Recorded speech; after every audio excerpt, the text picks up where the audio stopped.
Hello friends, welcome to my YouTube channel. So today in this video I am going to show you how to enable and how to use the circle to search option in this device. So here you can see, let me show you. Just make a circle. Here you can see it's searching. The result you can see, right? So let me show you how to enable and how to use the circle to search option in this device.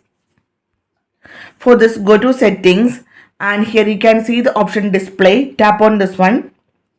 Scroll down, tap on the option navigation bar. So here you can see circle to search.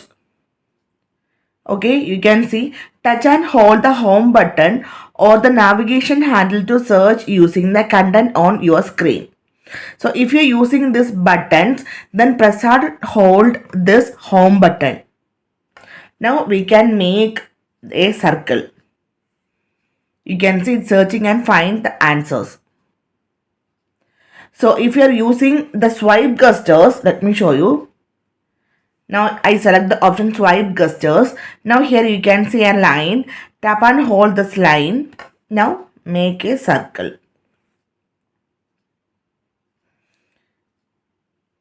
Right? So simply in this way we can use the circle to search option in this device. So hope you guys enjoy this video. Thank you for watching. Thank you. Bye bye.